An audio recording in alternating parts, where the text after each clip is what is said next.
What's that, Maya? You were shaking some a drink. You were really Yes. I'm having a mezcal sour that needed more egg white, and so just, I was trying to shake some egg white, but accidentally got yolk in it. So, as people may know, egg white doesn't really foam if you get yolk in it, so it's not going to work. But I'm going to have a really interesting drink, so we'll see what happens. high protein. Here we go. Very good. Uh, Healthy fats. all right, let's do like an intro. All right. This is Maya Garance, And this is Rebecca Cohen. and this is The Sauce, the culture and politics podcast where we drink cocktails and ruin the stuff you love. And in this episode, which we are streaming live and recording to post as an actual podcast episode at a later time, we are going to ruin what? Happiness, positive thinking. We're going to ruin all of the inspirational things that are keeping people feeling hopeful during this Yes, time. we're going to ruin hope. Yeah. Yeah. Well, no, I mean, let's be real. We're going to ruin inspirational media. Okay, Know? that's Like fair. we're going to ruin COVID inspo. We're going to ruin COVID inspo. COVID spo. COVID spo. Okay, so I'm looking forward to that because that's how I roll. I'm looking forward to ruining people's hope and inspiration. But before Absolutely. we do that, let's talk. Let's see. You already know what I'm drinking. I'm having a mezcal sour with egg, With shaking it up yolk. good. What are you drinking this afternoon? I'm back to my very refreshing Fortaleza and lime. Tequila Fortaleza and lime. Your standby. Ooh, this is My gross. standby. It's I am really putting egg in my cocktail. That is just gross and not at all what I wanted it to be. But I made it, so I'm going to live with it. So, Maya, how are you? How has your week been? I don't know. What day is it? What's Does it going matter? on? That doesn't Where matter are anymore. we anymore? I mean, my friend Gabriel had this theory that like anything that takes you outside of your current time scale is just anxiety inducing, and so I feel like anything that makes you think about like this summer or like when am I going to get out of my house or the future or 6 months from now, the election, like anything like that is just anything that takes you out of just the day to day is very stressful. So I've been trying to avoid it. The only thing I do is every day at 1 o'clock, the LA Public Health Department announces how many people have died. And I'm always there to check in with that. Sorry How to many laugh at people in that. LA? I'm I not mean, laughing at the look, people dying. I'm laughing at Maya just every devotedly day, making sure to pay devotedly attention to 1 that p.m. statistic. Hey man, we are according to the what's it called? To the like projection, we are 3 days away from peak death in California. Whose projection is that based on? It's University of Washington UW peak death. It's Is COVID. it called that? No, it's the Institution of something something something. Okay. The Institution for Health Metrics and Evaluation. You guys might all be very interested in this. IHME, Mm-hmm. uh, healthdata.org, and it has state by state COVID projections. And when are we going to have the need for peak resource use? And when are we going to hit peak deaths per state? Okay.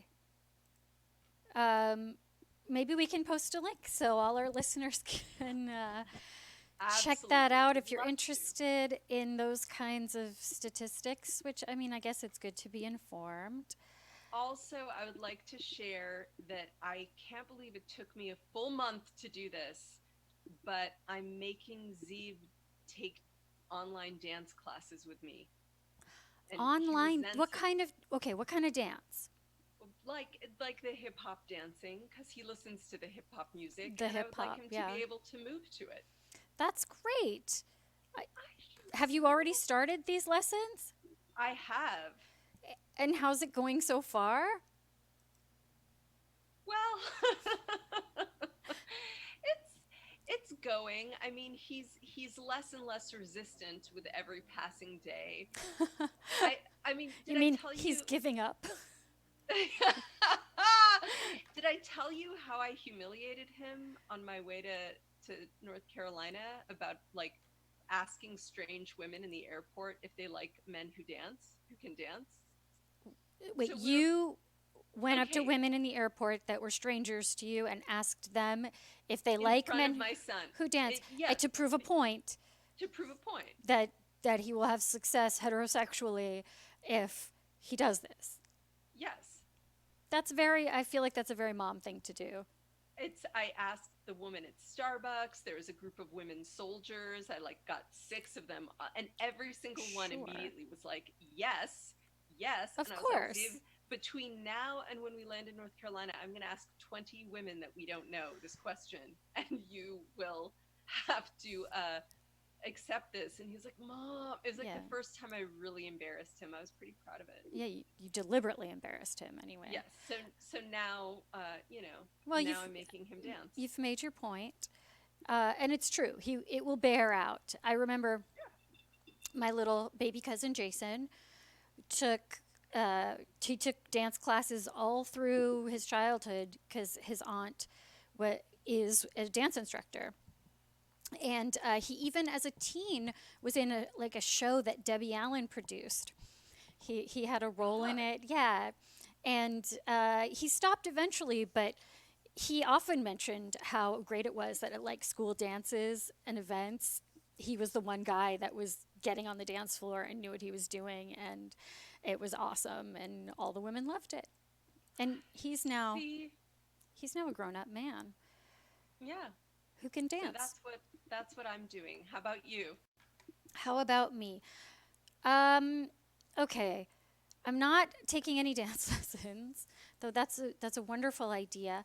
I've kind of started a fashion blog. I don't know if you've been looking at my Instagram.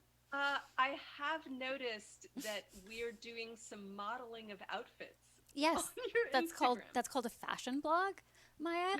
So I I've been buying new clothes for some time now. I particularly like to go to clearance sales, so that like last fall I was buying clothes for this spring, and then in the spring I can buy clothes for the winter because it all goes on sale.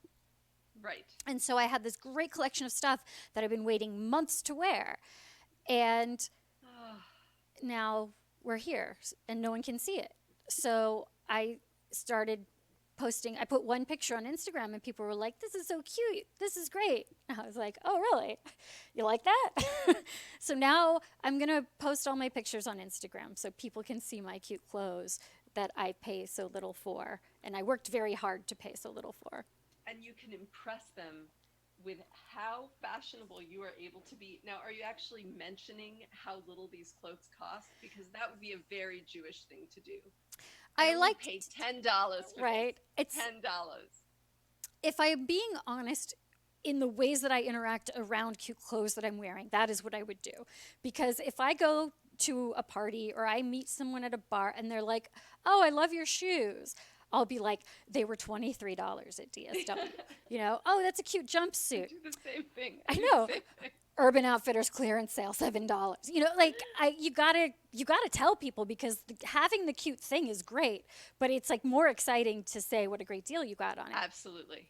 Absolutely. So 100%. I probably will do that in my posts if relevant. I do have a few items that were bought at full price. Oh, that's our timer. All right. Okay, that is Time very to loud. stop this bullshit chit chatting and get to the shit. Let's do it. Okay, the All right. shit. So, I mean, I feel like the episode title for this is called first responders. But Mm. we didn't want to like put that out in our advertising because it's not like we're ruining actual first responders. It's not like we're saying like all you people on the front lines of keeping society going, fed and healthy, we're going to ruin your shit. Like that's not what this is about. This is Right, right, right. it's But about it's about something else. It's about a story that we're telling by how we act around and about first responders. yeah, the one of the ways that people are trying to stay positive in this time that we noticed is this clapping phenomenon Yes, where people go out to their windows on their balconies and at 7 p.m. is it 7 p.m. everywhere? It's 7 I p.m. think in New so. York. Yeah. Yeah. They go out and they clap. And right here in Queens, when 7 p.m. rolls around, you can hear it. There are people on their balconies, there are people on their rooftops. They'll clap, they'll honk horns, they'll do noisemakers, whatever. It's great. It's really cool. And the idea here is that they are expressing gratitude to healthcare workers who are really busting their asses under very difficult conditions right now and saving lives. So why can't we just enjoy this in an uncomplicated way, Rebecca? Why do we have to just ruin it? Because we are us, Maya. All right. Well, and I would like to say Hmm. that when I heard about Americans doing this, I was like, "Oh my god, you're copying Europe doing this," because Hmm. that's where I first heard about it happening in Spain. Like Yes. that in Spain, in Italy, there are kind of these spontaneous moments of like neighborhoods from their balconies singing together, applauding the first responders. And so when we started doing it over here in this country, I thought, God, in Europe, they do this as this kind of spontaneous Yeah. understanding of like civic life and how we interact and how we're responsible for each other. But it feels different when we do it here. It feels like we're copying them, but we don't quite, I don't know. So it doesn't bother me that it's copied. A good idea is a good idea. Okay. But I think you're absolutely right that something about it is different in meaning. And it has to do with the different sort of ethos of America versus Europe and the different values that you might see. And I think when Europeans get out on their balconies and clap together, it reflects an ethic that's already there of like civic, collective civic unity. Yes. People are participating in a community, they recognize their role as a collective and helping each other. And so they're all sort of working together. In America, it has like a slightly different tenor, which is it kind of reminds me of when people clap for veterans at a football game. They'll drag some veterans onto the field before a game, and everyone stands up and cheers. And you have to do this show of respect. You have to do this show of gratitude for veterans. It's just required. And It's also, I mean, have you ever been on a plane where they do that? Where they're like, mm, we want to thank anybody who's currently on this plane flight who's military. And everybody claps, and you know that they're clapping because if they don't, right, they are just the worst you'll look like a assholes. It's like, fucking yeah, monster, right? yeah, yeah, yeah. Yeah. Uh, so it seems similar in that way, in that it's less about community coming together and more about people sort of recognizing that there's this other group of people who are doing a lot. They're sacrificing, they're taking risks, they are, on the front lines, so to speak. And we're not. And Right. we're obligated to show them some kind of gratitude. Yeah, you know what it made me? I was thinking about this after we talked today. I was thinking, like, I wonder how much it has to do with, like, the fact that we never had explicit feudalism here, because in a feudal system, at least there is some understanding. Like, even if there are all of these horrible class divides, we're Mm-hmm. all sort of working as this body. Like, even if we are working for da da da da, like there's this, Yeah. and America was founded as a place to send Europe's garbage people. Like, that's literally like America was where they sent people they considered to be trash people. So there's like less of this sense that you're sitting there, even if you're like working for the lord of the whatever, of the estate or the community or the village. Mm-hmm. It's just like they don't, we have this thing where it's almost like, I'm gonna clap because I don't have to do that shit. Yeah. Well, there's like a it's a relief of our guilt. It's a performance of gratitude that seems to be more about sort of displacing our guilt, sort of saying like, "Hey, we recognize you. We're not taking you for granted. We're not necessarily actually doing anything for you, but we're not taking you for granted." Right. And And go ahead. and what it made me think about is the fact that like even our notion right now of kind of first responders, like Mm-hmm. I remember when that happened, when we sort of expanded the soldier metaphor, because we don't have wars like that anymore, where we Mm. actually have people on front lines. Like, so there I are mean, we other, we have had for like 15 years. well, okay, but those aren't wars that are actually about protecting us in any way. Those are just shitty wars that never should have happened. But there's this way that I remember when 9/11 happened and all of those firemen and policemen and ambulance workers and first responders died. There was this sort of expanding of the metaphor, or kind of expanding of this, like, this is our equivalent. This is our equivalent. Yes, very, very much so. I thought that was a brilliant. Sorry, I think that is a brilliant insight to notice that 9/11 is when that happened, This kind when of we watershed sort of moment. came to this idea of the quote unquote first responder as a military type figure. They actually had a wonderful episode of On the Media a couple weeks ago where they were talking about war metaphors, looking at the COVID crisis and talking about it using war metaphors, which is what a lot of people are doing, that Donald Trump is doing it and a lot of news media do it. And it's a very good episode. I recommend everyone look it up. But it really made me think about that idea of treating the quote unquote first responders as soldiers. And not just the first responders, because I guess that implies like EMTs and Yeah, literally the people who get there on the scene first, as first. opposed to doctors and nurses who are working in hospitals.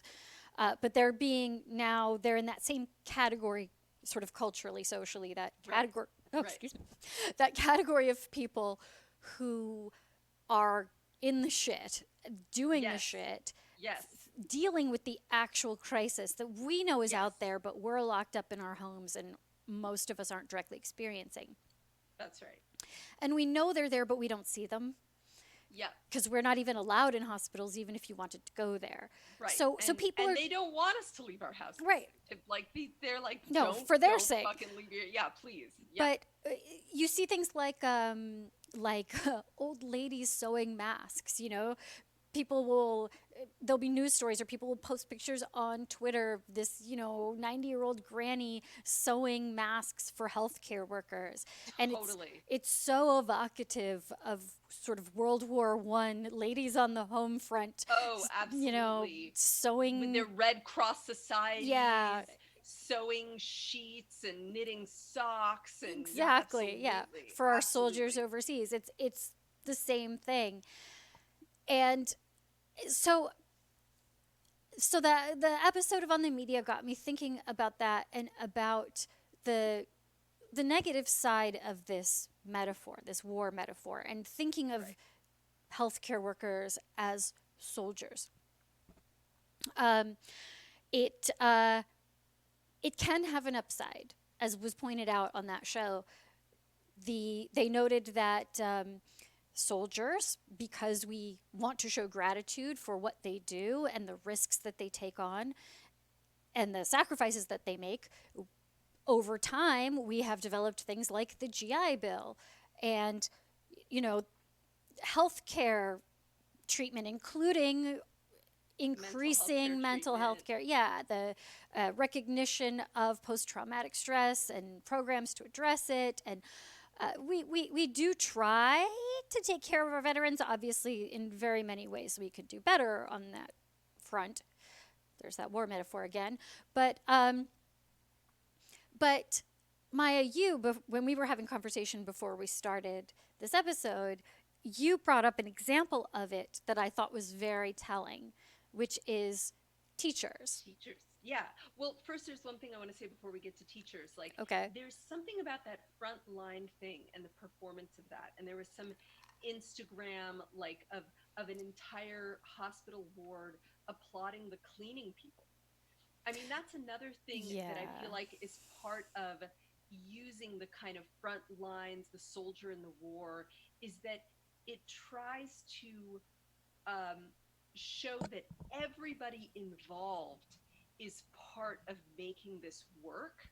Like, everybody who's here is part of that world of making it work, and they have value. And it's a way of assigning value. And because we have this kind of like, at this point, it's this knee-jerk assignation of value to military, to soldiers. Yeah, it's a really good point. What we're trying to do is apply that to people working in hospitals. And that's one thing that's really interesting about teachers. So that was the metaphor that we were talking about beforehand, that like teachers are in this moment where everybody's stuck at home with their kids. I feel like teachers are something that's sometimes they'll be like, oh, you're on the front lines. Like, you are it. You are a soul. You're in this war, the war of education, the war of our fucked up schools, which you know better than anyone because you were on the front lines. Exactly. No, when I was a classroom teacher in Brooklyn, in shitty neighborhood, that came up all the time, especially when you talk to people who work in education or had some sort of involvement in education but weren't classroom teachers, because they had things to say about education. And when you'd say, oh, well, I teach in a high poverty Title I school in Bed-Stuy, Brooklyn, they'd be like, oh, well, you're on the front lines. I heard that all the time. You're on the front lines. You're in the trenches. And it never sat well with me, that metaphor, for a number of reasons. Like, one being, if I'm a soldier on the front lines, who's the enemy in this situation? Capitalism, Matt offers. Yeah. Correct. He's correct. But that's not what people who say that are thinking. The kids are not the enemy. You know, their families are not the enemy. The administration, the state apparatus, these things are not the enemy, though they may all be presenting obstacles that make your job difficult. Right. But a bigger problem with that front lines metaphor is the implication that teachers are cannon fodder. that teachers are grunts, they're pawns. They're the ones who just, you push them forward and they're just like, shoot, try not to die. To take the impact of as many bullets as dodge possible. The bullets if you can. But if not, oh well. Right. And the idea that, you know, teachers are really well-educated and experienced professionals who actually know their craft very well and have a lot to contribute.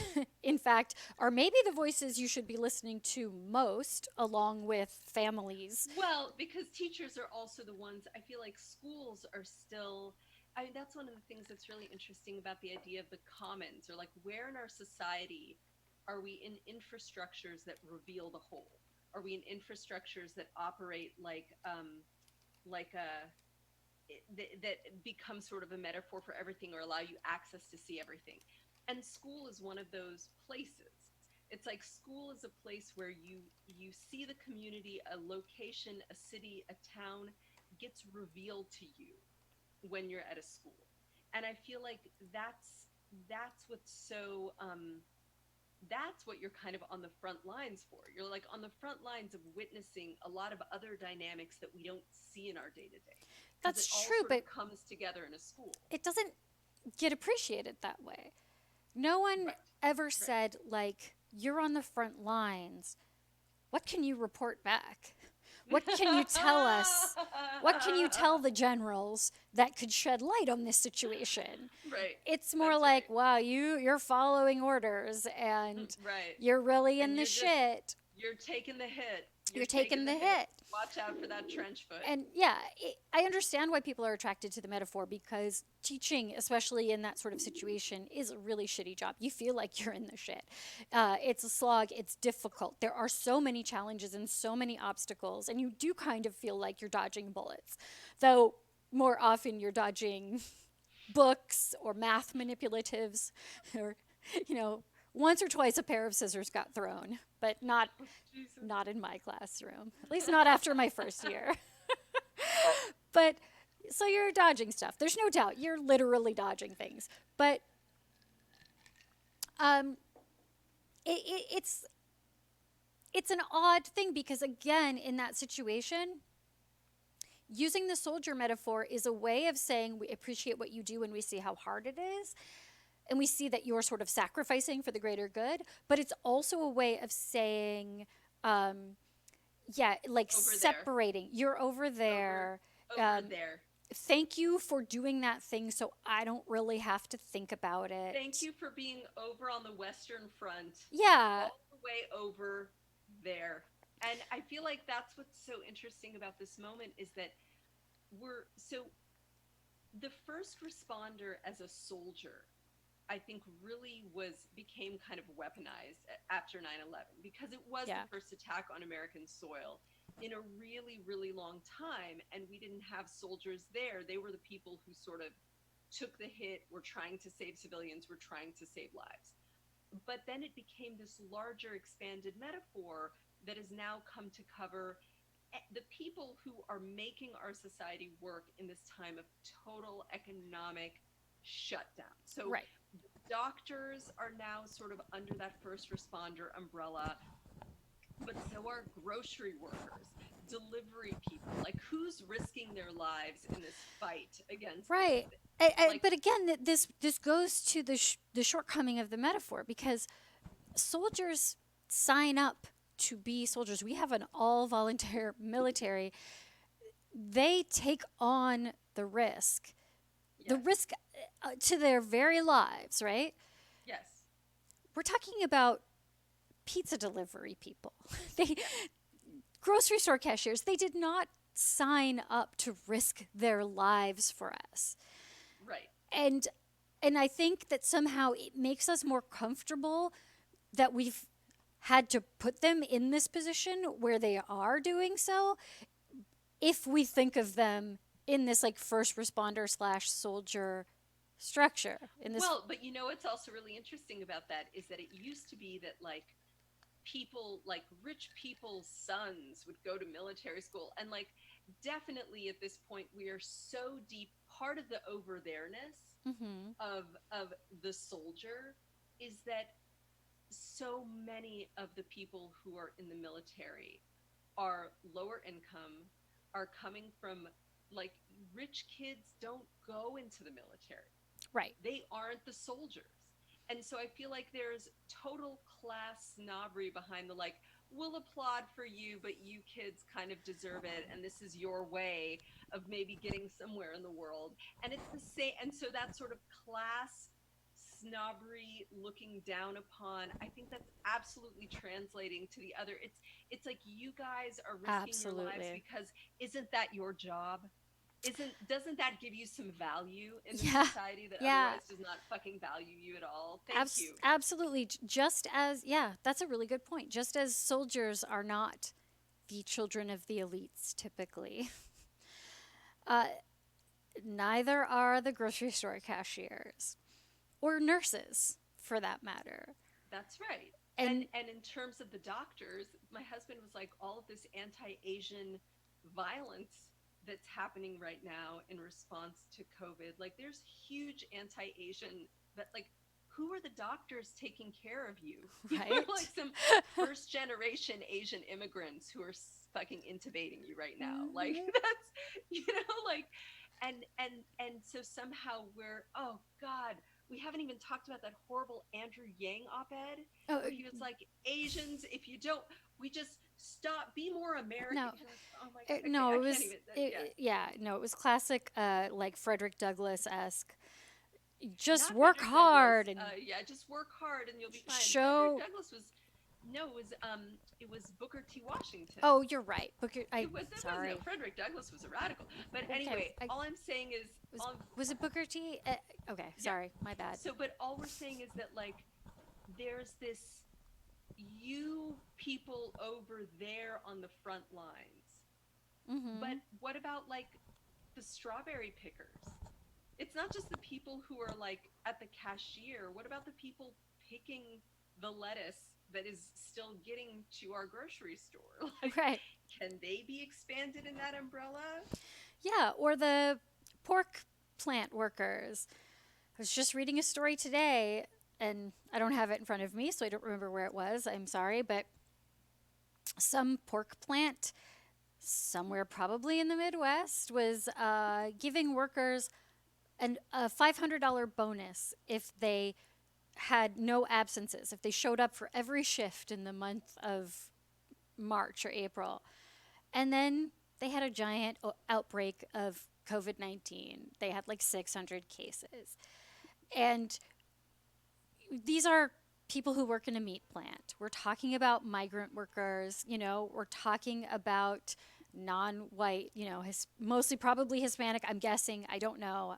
But the point being that we don't think about, and I say this we because I include myself, we Americans don't often think about how produce and meat get to our fucking table. We are so removed from that process. It's a factor of, industrialized agriculture. So that's what that is. But it makes it so that these workers who are sacrificing a lot, they are going to work during this crisis so that we can have lettuce and Yes. pork shoulder and whatever else. Yes. But they don't even get mentioned. They're so invisible. They're not even getting clapped for. That's right. And I feel like, so we're not paying them more. Governor Newsom, when he announced that some of the people getting checks, like that California is going to be cutting checks to like people who are illegal immigrants, people got all kind of pissed off about that. So where are we demonstrating our respect? What are we doing? Where is this kind of acknowledgement beyond just clapping for healthcare workers who aren't even there to hear the claps? Yeah, so that's the question. So did you get that my 3 minutes left? Yeah, but I know that I think we move on to the next segment. No, I know we do, but between segments, I'm asking if you got my hand gesture. I did. We went overtime, but everybody saw that. Oh, we did go overtime. Okay. We definitely went overtime, but right. We were having good conversation there. I didn't want to cut it off. All right. We'll go to the next segment now. But wait, I need a drink of water. Matt, would you be willing to go grab me my water bottle? He's going to do it. Oh, well done. I don't like well that done. Face, he says. I've been asked to turn my voice up. Are you quiet? Yeah, one of our listeners was like, could we hear Maya more? You don't want me to be heard, do you? I hear you good. Thank you, Matt. But there. Wait. Hold on. Audio settings. I want to make sure. No. Okay. I've done all I can for you. Okay. So what started this for me was I'm really fascinated by all of these videos of doctors doing TikToks, like doctors at the hospital in their masks, in their full gear. There are a couple of them who are really like the dancing doctor, doing these like giant dance numbers on Instagram. Like that to me was the one where I was like, okay, what's going on here? And they're get like today is covering them and like they're doctors and they're dancing. And I fell into this rabbit hole of like nurses performing and they're wearing their masks and doing their thing. And it reminded me actually of this rabbit hole that I have fallen into on more than one occasion, back to the war metaphor of the soldiers' surprise videos.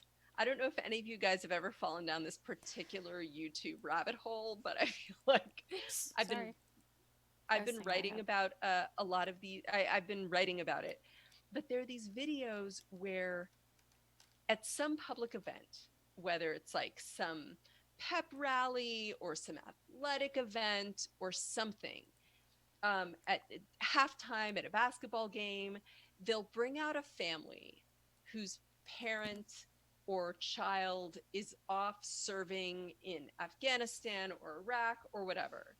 And they'll say, "Oh, we're here to celebrate the family," and often they'll play a video from their loved one saying, "Hey, I miss you, I love you," and everybody applauds. And then the soldier comes out and it's a surprise. And we witness this bizarre moment. And I've seen it, they've done it on like late night TV. People do it just in their own houses where they have Oh, yeah. somebody videotaping them coming home when they didn't tell their mom they were going to be home, or showing No, up for it's their a sister's wedding when they weren't school supposed to. assembly. Yeah. School Yeah. assembly, and the Oh, kid's yeah. dad comes in. Yep, yep, In yep. the classroom. In the Yeah, classroom. oh yeah, Even, the where it's classroom like ones they are walk. common. Yeah, no, I've definitely fallen down that rabbit hole. Um, yeah, that's such an interesting connection to make. So, backing up to the doctor and nurses dancing Yes. videos. Yes. Number one, what are you doing on TikTok, Maya? You are a grown woman. No, it's because they show them on Instagram. They post them on Okay, Instagram. okay. I'm not on TikTok. I'm not on Although I promised our listeners that I was going to learn this. I was going to do the Savage Challenge. I was going to do the Megan the Stallion. I And don't then even know what you're talking You about. don't? Oh wow! Well, we're gonna have to do a TikTok video where we do Okay. the No, dance we can do. challenge. We can to- start a Let's start a TikTok. Let's do it. We're with it. We're the kind of ladies of a certain age who are with it. You know, I was gonna call it Hot Mom Quarantine. Hot you know, Mom I was, Tina, I like it. I think you have something there, and Yeah, I want to get yeah. on board. Yeah, I was unaware of this phenomenon. I somehow did not come across this until you shared like 15 links with me of different Instagrams, just doctors and nurses goofing off, doing these musical Well, numbers. but it's more than goofing off. It's like choreographed. It's like Oh, yeah. It's very planned goofing. I mean, off. that's It's kind of the thing about TikTok is it will like wow you with people's not just like their choreography, but their editing skills and their just Oh, grasp absolutely. of comedic timing. Oh and yeah, people But are this is, like, artists. they are. They are. They're not all good artists, but they're artists. Right. Anyway, the point is that these doctors are doing these like choreographed numbers. Some of them it's like 20 doctors in a V doing like level up, like doing Sierra, like level up. Like it's what's going on, guys? So the connection to the soldiers coming home videos is quite interesting. When I think of those videos, which I definitely am familiar with, and I think about why I would feel compelled to watch them, because you do get in those rabbit holes, right? You watch one, and then there's the link to the next one, and the link to the next one. You're like, oh, I have to see this. There's a catharsis there. You get to vicariously experience this really intimate moment that it's actually kind of horrible that anyone would video, much less put on the internet for everyone to see. I feel like that all the time. I feel Yeah. like that all the time. Like it's this intimate moment, and they're forcing because what you want is the reaction of the person. Right. No, that's what it's all about. It's all about that you want to see the child's surprise and joy. They did not know mom or dad was coming home. I don't mind the dog ones. The dog ones are fine because they don't fucking know what's going on. They're just like super happy this person's home. But the kid ones, there's always this level of pain and this, you can see in their faces this journey of emotions that they go through that are so Where at complicated. first they're in shock and they don't quite get it at first. Yeah. And then and you would think that at this point it's become such a shtick that people would know, but they've been doing this for like a decade now. They seem to never For some of the know. kids, it's like, how long was this parent deployed? How well do they even remember their parent if they're young enough? Like, it's complicated and there's a lot going on there. And there's pain and there's relief and there's confusion and there's happiness and it's all And then sort of all there. these people watching, and then there's Yeah. always a moment in those videos where like the kid cries. And even if they're like, I remember seeing one, it doesn't matter if they're 5 or if they're 21. The crying always has the pitch of infancy. There is something incredibly primal. Yeah, yeah. And then you're having this primal moment in front of like 2,000 people or whatever, which is just like, why do that to somebody? Like, what is that about? Like, we get to participate in this reunion. We're all of a sudden responsible in But some way for this reunion by making it public. also, we get to feel that pain and relief that the person receiving their formerly missing relative is experiencing. We get the joy of that reunion, and I don't know, it somehow.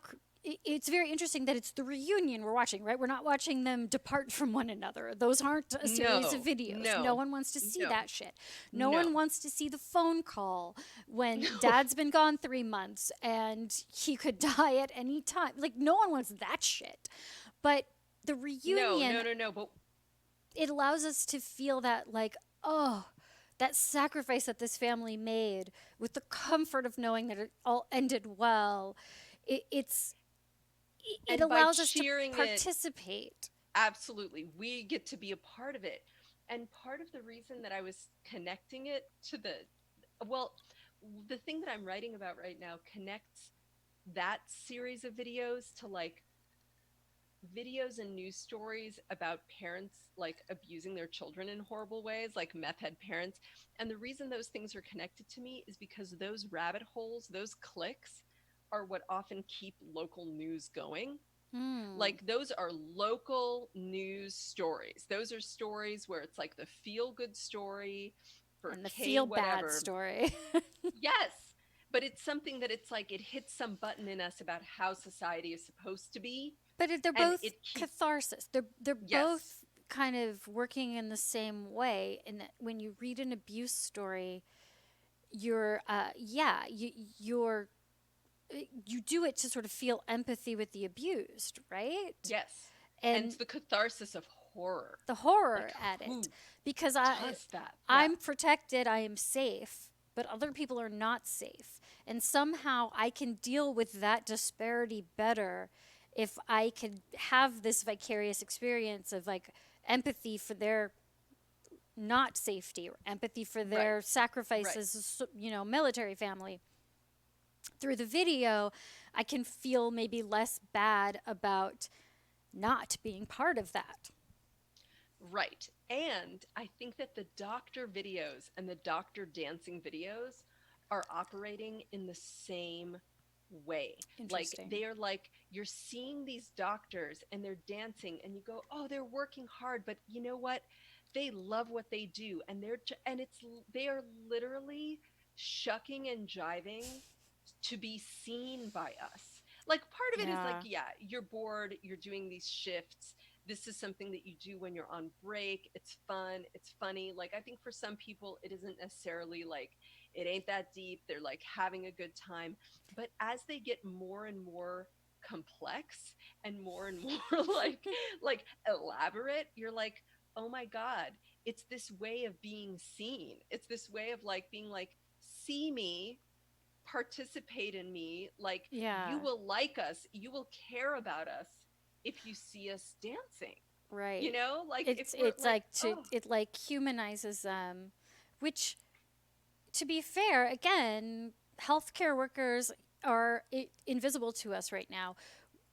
At least the person who delivers your pizza, you can give them a big tip and feel like you did something. right, The right. grocery worker, you can say thank you directly to them. I really appreciate your being here, for whatever that's worth, but you can do that. Healthcare workers, we don't see them if you're lucky. You're not interacting with them unless they happen to be in your family. You're we know they're there. And so the videos, yeah, I can see how for people working in healthcare, it's a way of being seen and being humanized and not just generalized as this abstract idea of first But there's responder or something soldier. about, and as somebody who, I mean, I love dance numbers, I love Of dance course. routines, but there's something like about them having to dance to get our attention. It's just like so like depressing to me. There's just something about it that's just like part of this whole performance, like like the soldier performance. Like we're not going to acknowledge their sacrifice until they, and it's back to Guy Debord and the Society of the Spectacle, Hmm. where the spectacle is not actually the big dance number. The spectacle is how media changes our relationship with one another. And so I feel like with both of these, you see the society of the spectacle where the only way we can acknowledge each other, engage with each other, acknowledge the fact that people are part of our society, are keeping us safe, are part of our civic responsibility is through these really weird performances that are sort of developing and emerging. And I feel like there's this way that just back to Tiger King, which we talked about last week, and we're going to be getting the audio from that up from those of you who still, Yes. Yeah. listen. It's ready to post finally. So. Okay, awesome. Um, is this weird way where she talks at the end about how like we feel if like they might not have convicted him if they didn't associate the cases with him killing animals, because we always feel more sympathy for animals than we do for like adults. Like the fact that he killed these tigers will make people believe he's a bad person more so than his failed attempt to actually like assassinate Carol Baskin. So we have to keep those cases together. And it's this, to me it makes me feel like we we need this degree of separation to Mm-hmm. be able to feel sympathy, because if we feel too close, the feeling of responsibility that we have is too painful and we can't deal. So Hmm. we feel sympathy for babies, we feel sympathy for animals, we feel sympathy for abused children, we don't feel sympathy for abused wives. We like the doctors when they're dancing with their masks on. We like the soldiers when they're returning home and doing this spectacle for us. It's like provides us the distance so that we can like feel connected, but without taking responsibility. I think that's an interesting interpretation. I don't think of the phenomenon that you're describing, where people seem to care more about animals, infants, or even unborn babies more than they do for actual like adult humans. I, Right. I don't know if distance is the reason for that. I mean, Mm. that could be. I always thought of it as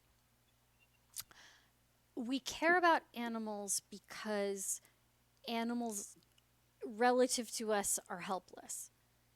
And we have a responsibility to take care of them. And also, animals and babies, they lack the capacity to comprehend their situation. Right. And Right. somehow that makes it worse, which is sort of the Right. opposite of the truth. But it seems like it's worse to harm someone who just can't comprehend what's happening than to harm someone who has self awareness and awareness of the situation and can sort of Right. conceive of what's Right. going on. But the bigger thing is like we have a responsibility toward babies. That's like a fundamental human thing. We have a responsibility toward babies. We have to take care of babies. That's like the instinct that allows our species to survive. So for people to neglect or abuse babies is it just goes against our most fundamental instincts. And it it goes to this. I think responsibility is an interesting word for it. We have a responsibility to take care of babies. We have a responsibility toward animals. And yet we don't feel that same responsibility toward other grown people. Yeah, and that's what I'm talking about. What about a feeling of mutual responsibility? That like yeah, like you are responsible for harvesting this food, and so we are responsible for like For making you. sure that you yeah, it's like this idea. And that's where you mentioned the fact that like for Americans it's so hard to communicate the fact that you don't wear the mask to protect yourself. You're Right. wearing it to protect other people. Like that's the thing that was so crazy about the initial COVID sort of falling apart in this country, is that the idea that like you're staying home because you could be transmitting this to people who then could transmit it to their elderly parents, that like Right, right. you are responsible for others, seemed really hard for people, still seems really hard for people. It does, yeah. My mask protects you. Your mask protects me. Like Right. it. This is something that I've learned, but early on, when people first started wearing masks in New York, I learned about. I was like, not had never thought about it before, and I learned how masks don't really protect you very well from a virus unless you have a fitted certain kind of mask. Right. Um, but Asian people in Asia have been wearing masks for a long time, not to protect themselves, but as a courtesy to everyone around Yes. them. Yes. And at first in late February, early March, it was mostly actually Asian people in New York that you would see with masks. Now everyone's wearing them. But I don't know how much people grasp that idea that is understood in Asia. And oh, people are cheering right now. It's the time. You can 7 o'clock. you can hear the clapping and the whistles. So the the concept of that civic responsibility, community responsibility, I'm responsible for other people. It actually contradicts the fundamental American value of sort of individualism and individual achievement and freedom. Americans have a difficult idea with like freedom not necessarily meaning you're not responsible for others, Right. that you Right. don't have obligations to your community. There's just communal efforts have to happen. The tragedy of the commons is a real thing, and the only way to avert it is collective action, collective Right. decision making. This is So, a so given.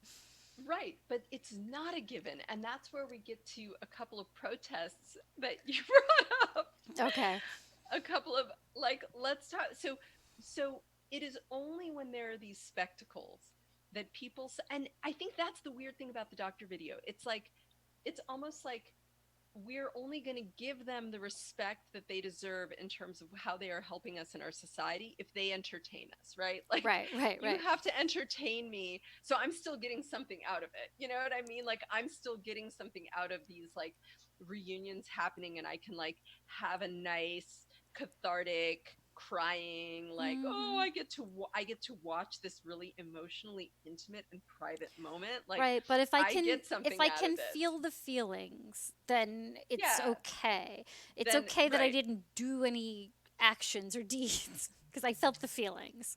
That's right. So then the weird so then like this week we had these GOP like protests in Ohio and in Michigan, and you were Hmm. the one who brought this up, that like there was like gridlock of In all of these people in Michigan. protesting. Yeah. So in Michigan there was a stay-at-home order issued by the governor, and so there was a protest, and people came out in their cars to surround the state house, I guess, and literally blocked an ambulance from being able to get where it needed to go because they created gridlock with these dozens and dozens of cars. Yeah. Do we need a better metaphor, my friend? I know, Is that- right? yeah. Yeah, they are a death cult. Also, these Ohio protests, similar thing, except instead of in cars, these dipshits are showing up in person in big crowds. And there was a photo circulating, and I would give credit to the photographer, but I don't know their name off the top of my head. I'm not going to look it up right now, sorry, but we'll post it. Let's post it on the Twitter. But all the MAGA people in the photo are looking in a window, screaming and yelling about how they want the economy to reopen. And it looks like a zombie movie. Like 100%, it looks like zombies. Like, give us your brains, Oh my god. Yeah, Oh my god. It's so. they are angrily rejecting any suggestion that they have to take on responsibility within and for their own communities. It's and all about even them. Even when part of that responsibility is going to keep them safe. Right. Right now, all of the projections that are on the website that I'm going to share, all of the projections only work if we stay in through May.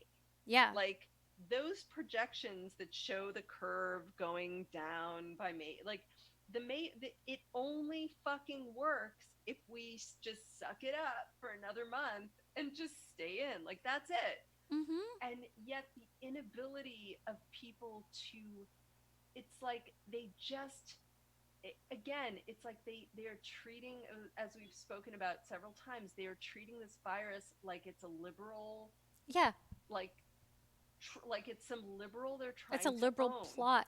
Yeah. But it goes with their entire long-standing ethos since at least the Reagan era, right? That their whole philosophy, to the extent that they have any kind of philosophy or ideology, is based on this idea of, I shouldn't have to do things for other people. I shouldn't have to take care of other people. What I have is mine, and what they have is theirs, or what they don't have isn't theirs, and there's no connection. What they don't have is their problem. Is their problem, exactly. And the concept of interconnectedness and, like the super organic, the idea that there are systems and forces that are larger than your individual ethics and your values and your choices. Like, it's straight over their heads. Which brings us to doctors doing TikTok dance videos. Does it? Just to be seen. Just to be Just seen. to be I seen. really feel like just to be seen. Just to be seen and acknowledged. And I feel like that's one of the weird things about inspo, about any kind of inspirational whatever. It's like all of this stuff that we're trying to do to make people, and that's what's weird about inspirational stuff that's related to, like, when it's like this inspirational story about how all of these people contributed for this person's, like, cancer treatment or whatever. Like, so many of these inspirational stories seem like they're fighting this uphill battle to sort of tell us that the people who are caring about other people, that is really special. Yes. I think they're trying to say that it's important, but I fear that the story that then they are really telling is that it's really special. Yeah. And I feel like, as opposed to, like, no, this is. It's just what you do. It's just what you do. Yeah. Which brings us back to that question, which is the real question.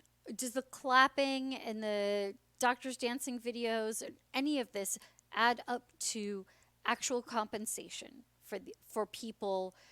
Yep. Is there going to be a GI Bill for grocery workers? Yep. Is there going to be PTSD treatment for lettuce pickers? Like, what are we actually doing collectively to to That's right. enable people to be there for us. And yeah, they're there for us. Are we going to be there for them beyond honking horns and ringing bells at 7 p.m.? That's the question. Hey guys, Biden 2020. Yeah. I saw a great tweet today that said voting for Biden is like eating a stale cracker, but or it's like you're choosing between eating a stale cracker or having your house burned down. It's like, you take the stale cracker Of because course, come you take on. the stale cracker. Of course. All right, guys. Well, thank you for listening in with us. We're going to be posting this as an episode for you guys to listen to as the podcast. Of course, we are always looking to help ruin things for you. We've had some amazing emails lately with people having requests that are really great that might require some research on our part Yeah. before we can do I, it I proper love your great justice. requests. I don't always love when they're so smart that I'm like, oh shit, I have to actually like learn some stuff in order Well, to talk about sometimes this. also they're so smart that I'm like, wow, you said the insightful thing. Right. I can't What can we to add? that. Hmm. But we also have a lot of great bonus material coming up for our patrons. Indeed. So you can check that out at patreon.com/saucepodcast. And most of the bonus material is for patrons only, so definitely consider joining. I just want to read a couple of quick chat insights from our. Yes, please. I messed with the window. Let me just check that I didn't mess You it up. messed with the window. Sorry, guys. I changed the dimensions. There it goes. Okay, better. Where was I? I just wanted to read a couple things that I liked from our very smart and astute listeners.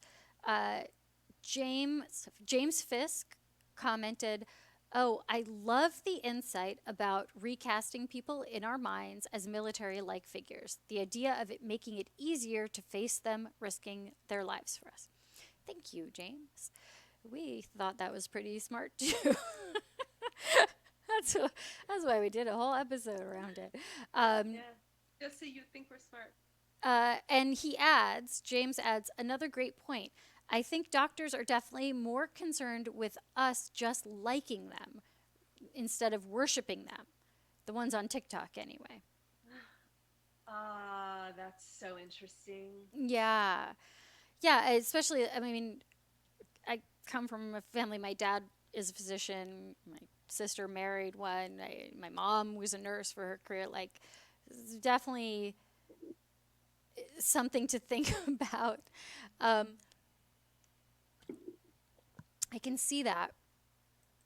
Yeah, but it's also like, don't like us because we're saving your life. Right. Like us because we're funny and cool. All right. Well, thank you to James and to everyone who participated in the live chat. And join us on patreon.com/saucepodcast and help support us so that once we're able to leave our house, we have a really good idea for something that doesn't involve us leaving our house, but I'll save that for another time. You know what? We're raising money. The patron pledges have been awesome, and we're getting to the point where we're going to be able to do some cool stuff. So that's right. Come check it out. Also, if you just want to talk with us, let us know what you feel like ruining. We are saucepodcast at gmail.com, and we are at saucepodcast on the social medias.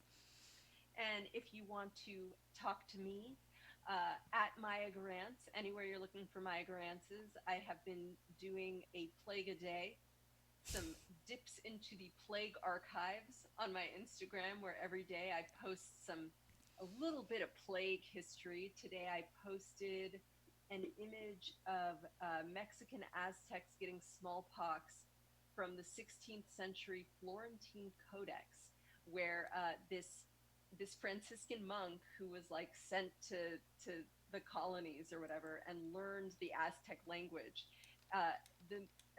immediately was made by the Catholic Church to take these oral histories of the Conquista Wow. from elderly Aztecs who witnessed it. Oh my God. And chapter 29 is all about smallpox. And there's this image that they drew and this like description of it.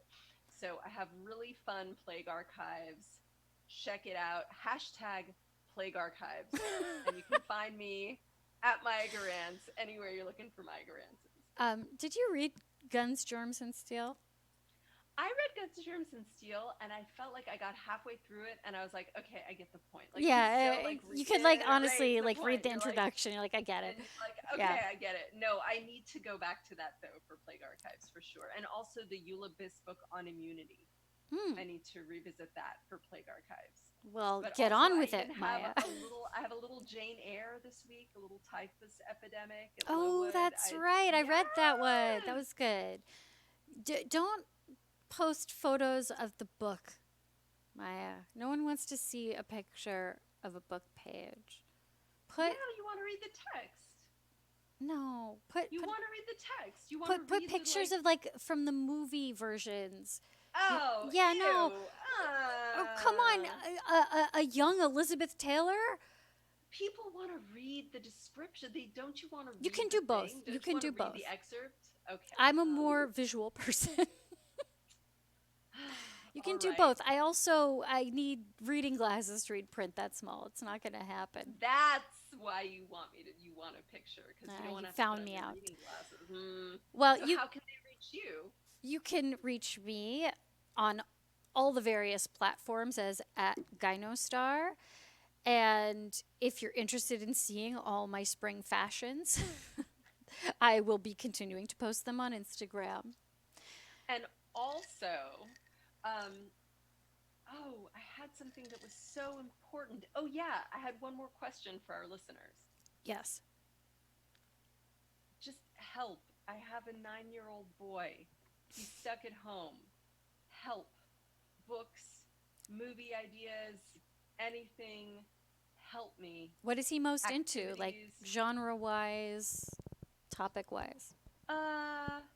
Well, he's been listening to a lot of Hamilton. He's been reading all of the old Spider-Man collections that we have. What old Spider-Man collections do you have? Oh, it's just like the big, like, sort of novelization of like the Spider-Man. Like he's been reading a lot of Spider-Man. No, I get that, but like I want to know what era, Silver I will- Age. Is it more from the 80s, the 90s, I don't recent? know. I haven't can't- really checked. Okay, I'll get more specific. Okay, but he likes Spider-Man. That's great. He likes Spider-Man. He's been liking comic books. He reads all the time. I'm making him learn to dance. Any other ideas? Boys, were there things that you wished that your mother had forced you to learn when you were 9? Great That's all I'm question. asking. That's a great it. question. And on that note, thank you all for watching and listening, and we will be back with more stuff to ruin soon. All Until right. then, adios, amoebas. And now here comes the outro music. Yeah.